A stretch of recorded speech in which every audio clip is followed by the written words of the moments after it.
pemilu ini bukan kewajiban, tapi hak kita. Nah, tahapan-tahapan pemilu 2024 itu berjalan dengan baik dan sukses. Jadi saya pikir netralitas ini saya satu ketua, saya berani menjamin 100% netral. Ya. Assalamualaikum warahmatullahi wabarakatuh. Tribuners, hari ini kita sudah bersama Ketua KPU Kabupaten Mukomuko, Bapak Denny Setiabudi. Banyak cerita yang akan kita gali, bagaimana sih pemilihan legislatif, pemilihan presiden kemarin di Kabupaten Mukomuko, dan persiapan untuk menyambut Pilkada 2024. Langsung saja kita sapa Pak Denny Setiabudi. Apa kabar Pak? Alhamdulillah sehat. Terima kasih sudah hadir di sini Pak. Sama-sama. Nah Pak, sebelum masuk ke inti pertanyaan soal Pilkada, kita ulas sedikit kemarin soal Pileg Pak, dan Pilpres. Saya dengar ada cerita menarik dari Pak Ketua KPU sampai karena mempersiapkan sedemikian banyak untuk Pileg dan Pilpres, kabarnya Pak Ketua tidak sempat melihat cucu lah.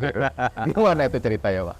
Baik, terima kasih. Assalamualaikum warahmatullahi wabarakatuh. Teman-teman dari media Tribun, terima kasih juga. Saya apresiasi telah mengundang kami untuk kita bincang-bincang.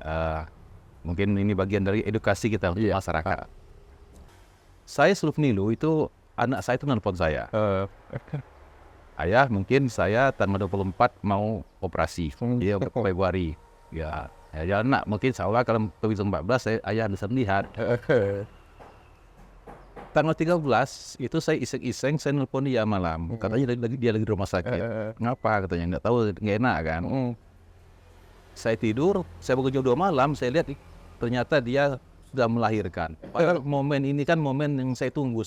Bagaimana ini saya dapat melihat anak saya yang pertama, cucu saya pertama dari lahir ini, saya pun dapat melihat begitu penyumbangnya. Itu yang ini. Makanya saya jujur saja sedih, terharu, dan juga cukup bangga. Jadi artinya apa? Artinya tugas juga sudah terjalankan, tetapi pun alhamdulillah cucu saya lahir dengan selamat. Itu juga berkat teman-teman saya. Perasaannya Pak Ketua saat mendapatkan telepon ini anak mau lahiran, tapi di satu sisi ingat besok ini harus pemilihan, itu bagaimana perasaannya Pak? Itulah perasaan yang campur aduk. Makanya saya jujur aja saya terharu, dan alhamdulillah juga artinya ini kan sebuah kado juga bagi saya. Kado artinya kado bahwa pemilu bersih dan baik, anak saya, cucu saya pun lahir dengan selamat. Hadiah yang tak ternilai lah Pak Ketua ya. Saat ini apa yang sedang dipersiapkan oleh KPU Mukomuko? Terima kasih. Jadi terkait pilkada kan hari ini sudah muncul, sudah ada itu PKPU 2, itu tentang tahapan pilkada. Nah, untuk juga selain itu belum ada, tetapi kita tetap melaksanakan kegiatan kita. Artinya di awal pilkada ini kan memang domainnya daerah. Semua pembiayaan di daerah. Maka di bulan Desember kita sudah menandatangani LPHD kepada pemerintah daerah, dan alhamdulillah sesuai dengan peserta regulasi itu 40%-nya sudah dimasukkan ke rekening bank penampung. Dan insya Allah juga kemarin sudah koordinasi dengan pihak daerah. Dalam bulan ini pun sisa dana kucuran sekitar 60% akan cair. Berikutnya kami pun kemarin saya sendiri sudah mengikuti acara launching peluncuran pilkada secara nasional tanggal 29 Maret saya di Jogja. Jadi itulah titik awal kita, dan insya Allah pun secara berjenjang ini hari ini tanggal 4 ini launching pilkada untuk tingkat provinsi. Nah, dan kami pun sekarang lagi menjadwalkan juga launching pilkada tingkat kabupaten. Insya Allah teman-teman media pun akan kami ajak. Berikutnya tahapannya adalah setelah ini kami juga mensosialisasikan tentang pasangan calon perseorangan. Seperti tadi di tanggal 5 Mei ini itu sudah dimulai tahapan kan. Jadi kita tinggal menunggu itu lagi. Juga kami hari ini juga menerima pendaftaran untuk badan ad hoc untuk PPK dan PPS di PPK untuk di Basis Kecamatan dan PPS di 151 desa. Nah, jadi gitu. Tadi insya Allah hari Selasa besok itu kita akan melakukan tes secara CAT. Harapan kami juga PPK ini yang kita terpilih juga PPK yang kompetensi ya, tanda kutip kompetensi untuk buku-buku lah, nah, dan punya yang bagus, sehingga juga ini mereka dapat membantu kami dalam sukseskan pilkada itu sendiri. Berikutnya kami juga sudah menjadwalkan juga itu, saya kembali lagi tentang launching tadi. Ini kan launching juga nanti kita akan mengenalkan maskot pilkada. Dan ini sudah kita lombakan kemarin dan sudah terpilih pemenangnya. Di launching ini pun akan kita perkenalkan kepada masyarakat ya. Jadi itu salah satu sarana untuk mensosialisasikan pilkada di Muko. Berikutnya kami juga sudah bersiap ini pada bulan-bulan Mei atau ini kita mulai pemutaran mata pilih lagi. Hal yang paling sering ditunggu orang ini adalah baratnya kalau main bola itu kick off, itu adalah ketika bakal calon kepala daerah itu mendaftar ke KPU. Nah, kapan itu, Pak? Baik, kita untuk pendaftaran, jadi kan anggota DPR yang terpilih ini kan dilantikkan sekitar pertengahan bulan Agustus atau sekitar di masa jabatan ini habis. Nah, pendaftarnya adalah ini mereka yang mendapat surat rekomendasi dari partai, itu partai atau anggota DPR yang terpilih sekarang. Yang terpilih sekarang, bukan anggota sekarang, yang terpilih kemarin itu dilantik. Sehingga kita belum tahu partai ini siapa yang mau diusungnya. Intinya sekitar bulan September kita udah hati kita siap itu untuk menerima pendaftaran baik dari diusung oleh partai maupun dari calon perseorangan. Untuk independen sendiri ada syarat-syarat tertentu apa masih sama seperti yang pemilu-pemilu sebelumnya atau ada perubahan lagi untuk syarat dukungan independen? Kalau syarat calon itu sama dengan sebelumnya, karena kita masih mengacu kepada Undang-Undang 1016 perubahan Undang-Undang 1 tahun 2015. Nah, hanya saja kita ini kan kita terkait dengan dukungan dari KTP. KTP kita pakai adalah KTP dari mata pilih pileg kemarin. Pileg kemarin itu mata pilih kita kan 138.240 orang. Artinya 10% dari itu. Jadi sekitar 13.824. Dan tersebar di 8 kecamatan. Sebenarnya sebar itu di 50% kecamatan. Nah, karena Muko ini ada di 50 kecamatan kan nggak mungkin 7,5, jadi dibagi menjadi 8. Jadi sebarnya harus ada minimal di 8 kecamatan sebarannya. Dan ini nanti kalau mereka sudah memenuhi syarat untuk KTP ini akan kita aplikasi dukungan kepada betul nggak masyarakat ini mendukung kepada verifikasi, Pak ya. Betul. Verifikasi dan validasi, ya, Pak. Betul. Tapi pengalaman kita karena sudah berapa kali pilkada di Muko ini belum ada calon perseorangan. Kalau belum ada calon perseorangan, nah rasanya ini adalah tahun keduanya kepala daerah Muko yang sekarang. Ya. Ketika nanti misal nih incumbent maju dan tidak ada lawan, kotak kosong, itu mekanisme seperti apa? Sebenarnya kalau soal mungkin nggak mungkin itu kan mungkin saja. Dan karena ini juga diatur oleh undang-undang. Artinya kalau memang ada lawan. Jadi kita nanti bisa belajar ini dari teman-teman dari Divisi Utara. Tadi itu pada kemarin bupatinya itu mau kotak kosong. Artinya kita pun dapat nanti kita akan studi banding ke sana bagaimana mempersiapkan bagaimana tata cara kampanyenya kan gitu kan. Betul. Jadi kita KPU artinya tidak mengabaikan peluang sekecil apapun. Tingkat partisipasi 90%. Itu beban nggak Pak untuk pilkada? Nah, ini bebannya memang luar biasa bebannya. Bebannya luar biasa. Nah, tetapi pengalaman pilkada ini tingkat partisipasinya biasanya lebih tinggi dari pileg. Iya, bisa lebih tinggi. Nah, pilkada. Artinya kalau kemarin 90% ini kemungkinan di atas 90%.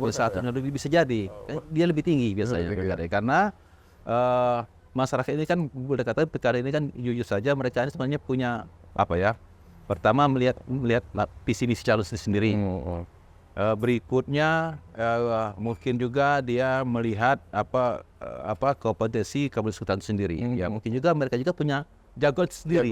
Sehingga mereka betul-betul akan betul-betul akan dipantau terus ini calon-calon. Benar-benar. Apalagi kan untuk daerahnya sendiri. Betul, Pak, ya. ya. Nah, kalau kemarin kan mungkin anggota dewan saya nggak kenal, tapi kalau ini bupati mungkin Ya. yang nggak milih jadi milih semua gitu Pak ya. Hambatan yang kira-kira bakal dialami oleh KPU di Pilkada 2024 gitu. Kalau hambatan tuh kita pastikan itu udah ada, Sudah pasti ada itu ya. Tetapi tinggal kita lagi meminimalisir. Ya, contoh kita ya tentang yang itu kan yang paling itu kampanye hitam. Kampanyenya. Ya kampanye hitam. Yang berikutnya yang golput ini sama dengan pileg. Jadi mereka tuh golput ini tidak peduli bahwa di daerahnya ini ada kegiatan pesta demokrasi. Iya betul. Ya, jadi mereka mengkampanyekan apa kita milih sebab atau kita gini-gini aja katanya kan itu kan pasti ada. Nah, tinggal kita lagi sudah mempersiapkan kita akan mengadakan sosialisasi yang masif baik di tingkat basis maupun tingkat masyarakat. Maksudnya adalah di basis itu mungkin kita akan mencoba membangun komunikasi dengan kelompok-kelompok di masyarakat. Misal kelompok adat. Di kelompok itu kan ada kaum-kaum, mungkin ada kaum kita pun ikut. Atau ini setiap ngawas sendiri, saya solusinya saya di Bawaslu. Itu biasa saya diundang pesta, saya disuruh nyanyi, sebelum nyanyi saya nyampaikan dulu bahwa besok pilkada, itu sama-sama dapat mengingatkan. Itu biasa. Makanya kita pamit sama yang tuan rumah ya. Itu sering. Dan mungkin juga kelompok masyarakat di level pendidikan, pemilih pemula, itu pasti akan kita secara masif kita lakukan sosialisasi itu. Artinya semua golongan, semua elemen itu dirangkul semua Pak ya.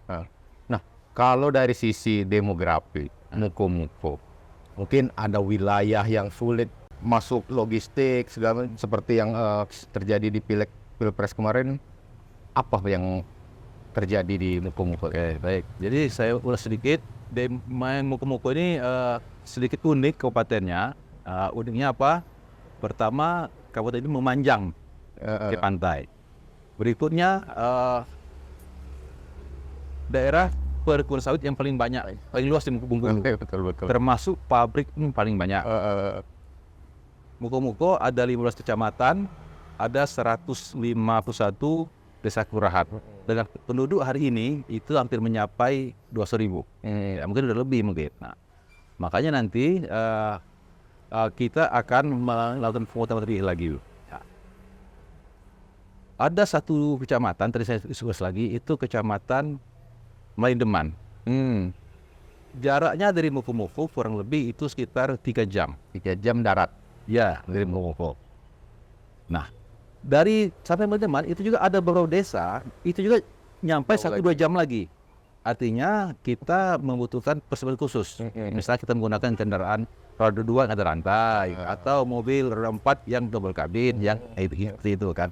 Nah, inilah yang akan nanti akan kami petakan lagi. Jadi kami akan bersama-sama pemerintah daerah, bersama-sama dengan kepolisian, TNI.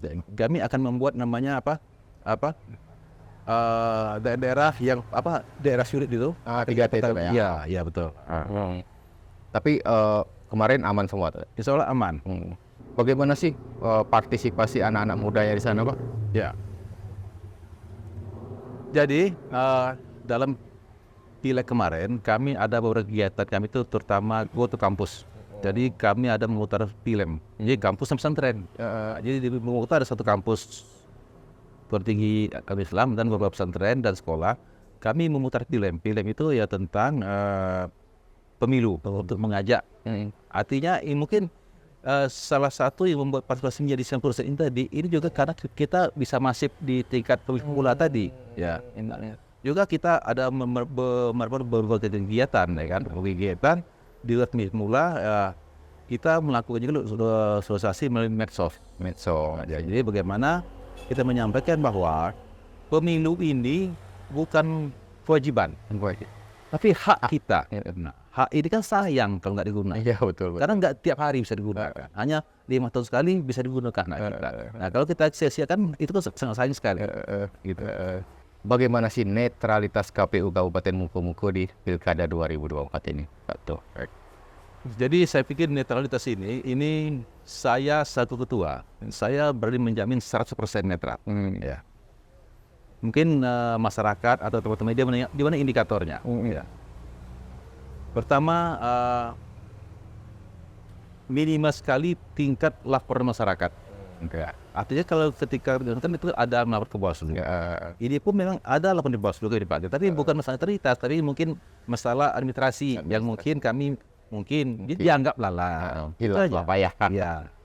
Tapi tentang netralitas kami tidak ada aduan sendiri. Ya. Baik betul-betul surat kaleng misalnya tidak ada. Jadi kami jamin teman-teman bisa menempatkan posisi sebagai pemilu yang netral. Karena ini kan kita amanah pasal 3 Undang 7 ini kan tentang azas-azas penyelenggara pemilu yang netralitas, akuntabilitas, taat hukum, profesionalitas dan lain-lain.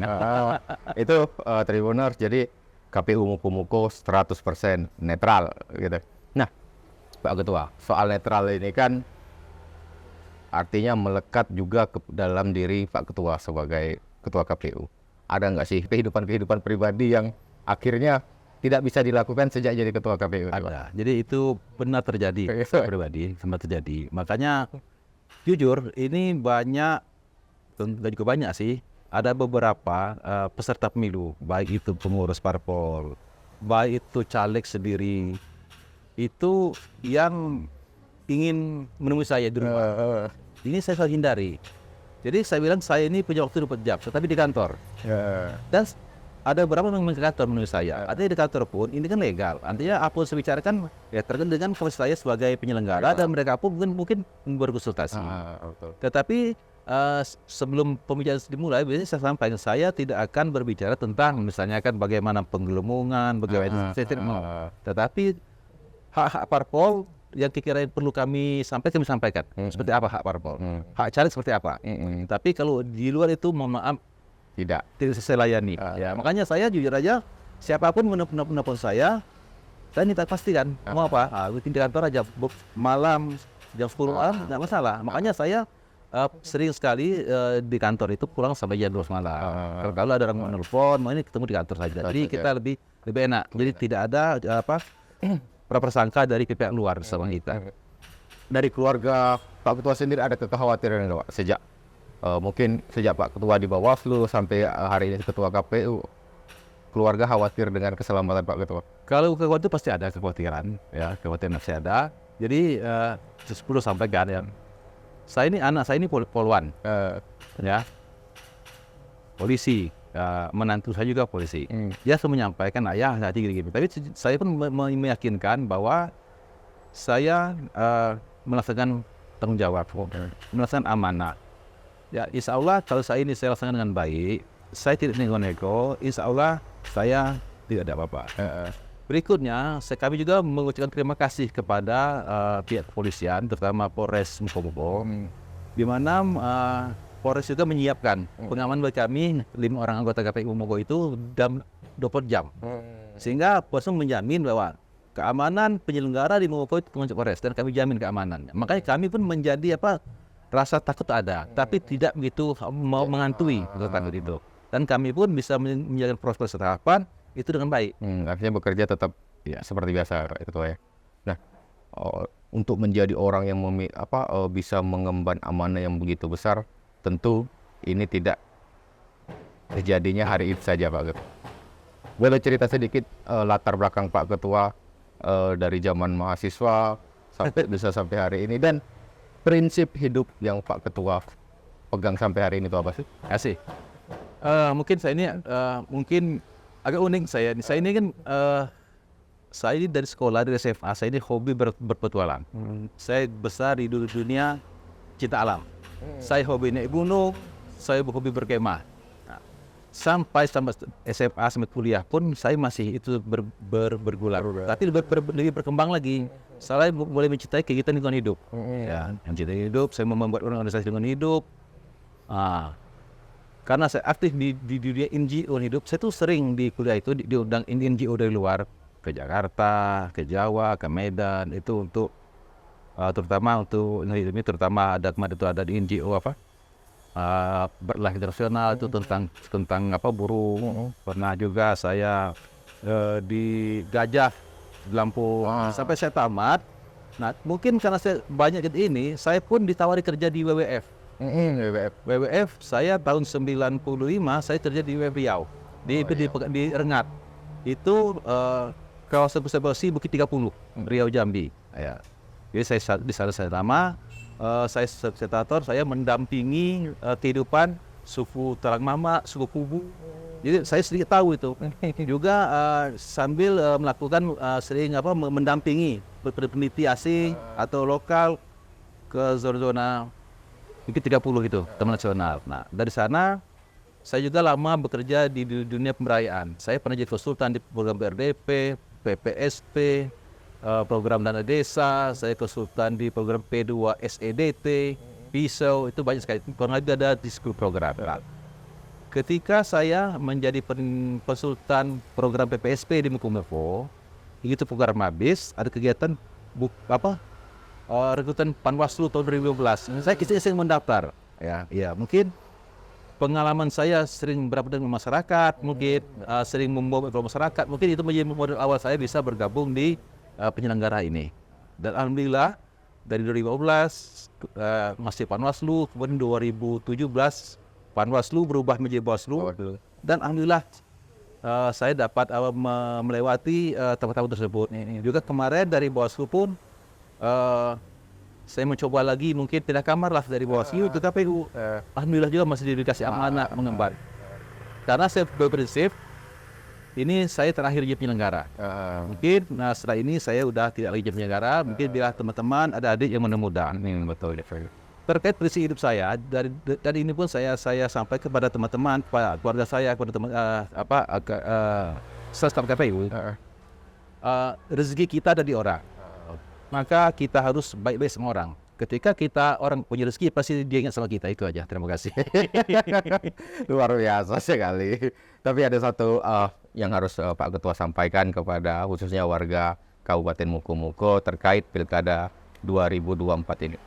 Statement closing dari Pak Ketua KPU. Silakan, Pak. Baik, terima kasih. Untuk warga dan masyarakat Mukomuko, Pilkada untuk tahun 2024 sebentar lagi tahapan sudah dimulai, dan saya harapkan kita bersama Pilkada pada bulan November itu kita menyampaikan hak kita, ya, sekali lagi hak kita, karena hak ini bukan kewajiban, hak kita. Sayang sekali hak kita ini tidak kita gunakan, maka kita akan mendapatlah pemimpin yang kurang amanah dan tidak amanah. Untuk itu kami harapkan mari kita bersama-sama menyampaikan berkabar-kabaran kepada teman, kepada keluarga, pada tetangga, pada masyarakat untuk bersama-sama datang ke TPS pada saat hari pemungutan suara untuk Pilkada. Terima kasih. Oke, Tribuners, demikian obrolan kita dengan Pak Ketua KPU Kabupaten Mukomuko.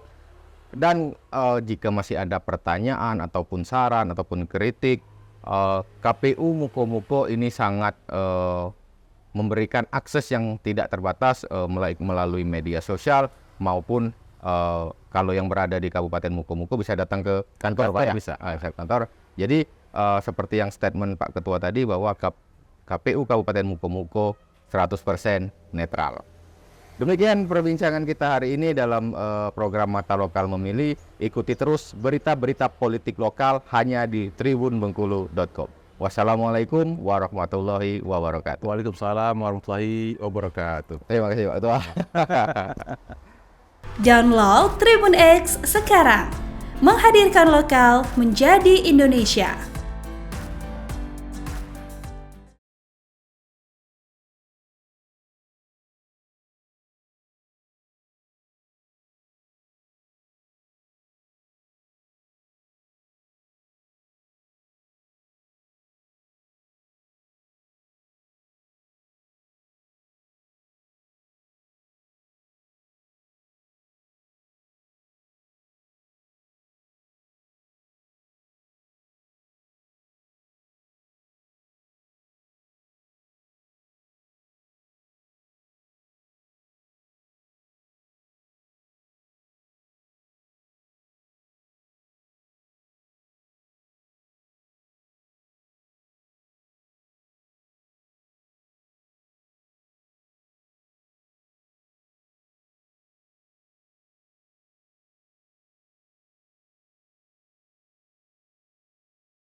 Terutama alhamdulillah berkat doa kerjasama dari stakeholder, teman-teman media. Tahapan-tahapan pemilu 2024 itu berjalan dengan baik dan sukses. Dan insya Allah juga terpilih juga anggota-anggota legislatif itu yang betul-betul amanah untuk masyarakat. Berikutnya kemarin titik akhir dari pemilu kemarin juga sudah pada tanggal 2 kemarin kita sudah menetapkan 25 orang anggota DPD Bogor terpilih. Dan alhamdulillah kita tinggal lagi tahun berikutnya untuk pelantikan. Terkait pemilu memang banyak cerita menarik. Pertama karena kita melihat Muko-Muko ini kan satu kabupaten baru, kabupaten yang jauh dari ibu kota provinsi. Dan juga dari Muko-Muko pun untuk di beberapa titik itu juga sangat jauh dari ibu kota kabupaten. Ya, mungkin ada sampai 2-3 jam mungkin.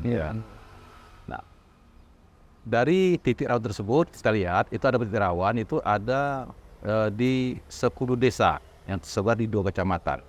Di Mandeman ada 8 desa, di Kecamatan Taramangja itu ada 2 desa. Nah, tapi kita memang lebih fokus ke Mandeman karena memang pertama jauh dan ketika hari hujan atau ekstrim ini memang kita punya perlakuan khusus. Ya. Tapi bekerja sama antara penyelenggara TNI Polri dan pihak daerah kota sendiri, alhamdulillah semuanya dapat berjalan baik dan logistik pun dapat terdistribusi tepat pada waktunya. Dan alhamdulillah juga masyarakat yang punya pilih itu dapat menyampaikan hak pilihnya. Seperti saya ketahui, Muko-Muko ini di PT-nya itu 138.820 orang. Nah, kemarin dari kita presentasikan itu sekitar 90%. Dan ini luar biasa tingginya untuk Putin Muko. Nah, terkait lagi adalah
momen ini kan momen yang saya tunggu sebenarnya.